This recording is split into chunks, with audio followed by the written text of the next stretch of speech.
आता बातमी देशाच्या राजकीय, धार्मिक आणि सामाजिक राजकारणात खळबळ उडवून देणारी आहे। अनेक वर्षांचा लढा, अनेक आंदोलनं, अनेक वादविवाद आणि एक ऐतिहासिक निकाल।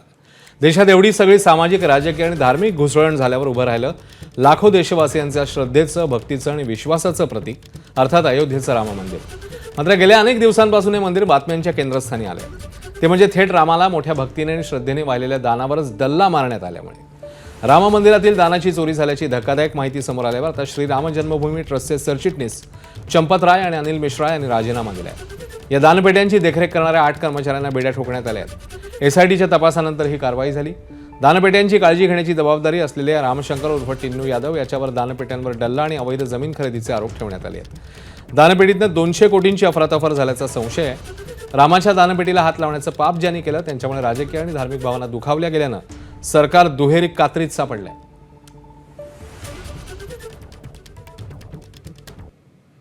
या व्यक्तीने आपलं संपूर्ण आयुष्य केवळ राम जन्मभूमी या विषयाकरता समर्पित केलं।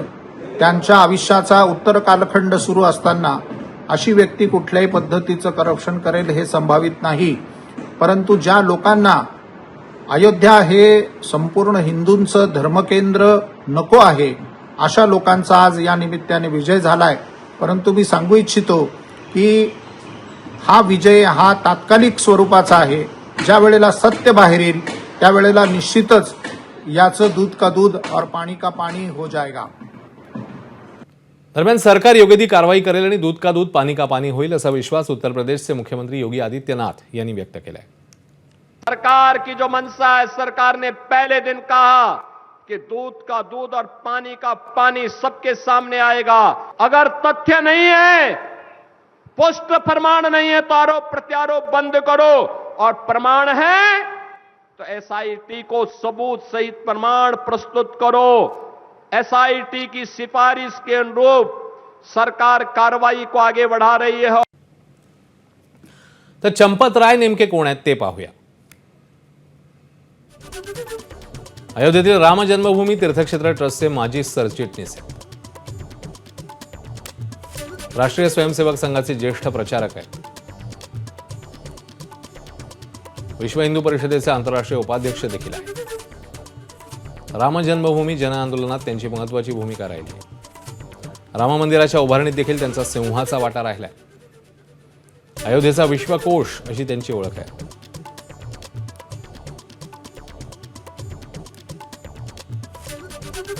तर ठाकरेंच्या शिवसेनेने राम मंदिरासाठी दान दिलेल्या 4 किलो चांदीची वीट गायब असल्याचा दावा खासदार राऊतांनी केला।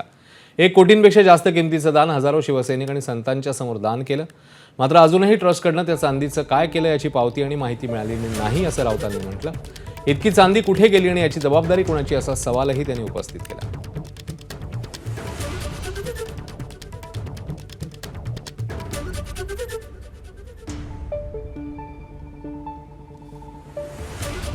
तर राम मंदिरातील दानाच्या चोरीमुळे देशभरात खळबळ उडालेली असतानाच राऊतांनी धक्कादायक आरोप केलाय।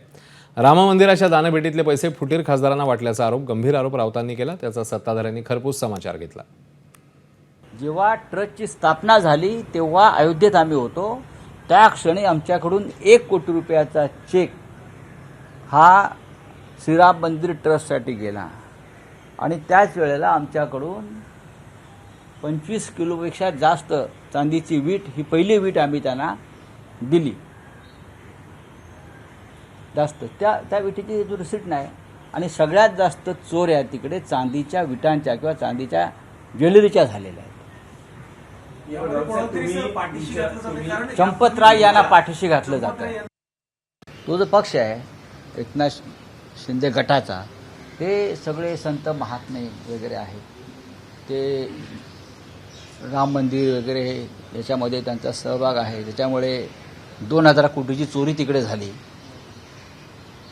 बरोबर आहे। हे सगळे त्यातलेच ना। त्या 2000 कोटीतले काही पैसे खासदारांना विकत घेण्यासाठी आले का, दानपत्रातले, दानपेटीतले? आता याचा तपास करावा लागेल।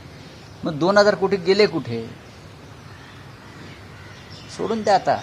हे संत महात्मे यांच्याकडे पुष्पक विमानं आहेत, मग पुष्पक विमानात खासदारांना बसून ते वैकुंठाला घेऊन जातात। तर राऊतांच्या या टीकेला मंत्री संजय शिरसाट आणि भाजप प्रवक्ते नवनाथ बन यांनी प्रत्युत्तर दिलंय। राम मंदिराच्या पैशावर देशाचं राजकारण चाललंय असं म्हणणं म्हणजे पूर्णपणे बावळटपणाचं हे लक्षण आहे. जे आम्हाला मानधन मिळालं होतं त्याच्यातून आम्ही ते पैसे दिले होते चेकच्या स्वरूपात. म्हणून तुम्ही दिलेले नव्हते तर ह्या सर्व आमदारांनी त्यावेळेला खासदारांनी हे दिलेली देणगी होती आणि म्हणून त्याचा हिशोब मागण्याचा खऱ्या अर्थानं तुम्हाला तो काहीच अधिकार पण नाही. परंतु अशा घटना घडू नये या मताचा देशातला प्रत्येक नागरिक आहे. तुम्ही तर राम मंदिर झाल्यानंतर आतापर्यंत दर्शनाला गेले नाही, म्हणून तुमचा रामाचा संबंध काय?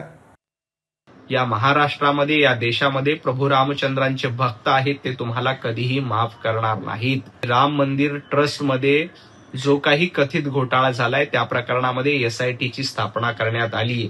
कुणालाही सोडलं जाणार नाही. ज्यांनी प्रभू रामचंद्रांच्या कामामध्ये चूक केली त्यांना शिक्षा देण्याचं काम प्रभू रामचंद्र करतीलच. तर राम जन्मभूमी आंदोलन आणि विटांचं महत्त्व काय सांगतं ते पाहूया. राम जन्मभूमी आंदोलन हे 1980च्या दशकातलं मोठं सांस्कृतिक धार्मिक जन आंदोलन आहे. विश्व हिंदू परिषद, भाजप आणि इतर संघटनांची आंदोलनात अत्यंत महत्त्वाची भूमिका राहिली आहे. 1989 मध्ये विहीम पकडणं देशासह जगभरातल्या विटा गोळा करण्याचं अभियान हे करण्यात आलं. बांधकामासाठी जय श्रीराम कोरलेल्या विटांचा वापर करण्यात आला. अयोध्येकडे रवाना करण्यापूर्वी विटांची पूजा करण्यात आली. वीट संकलनाच्या निमित्ताने असंख्य लोक राम जन्मभूमी आंदोलनाशी जोडले गेले.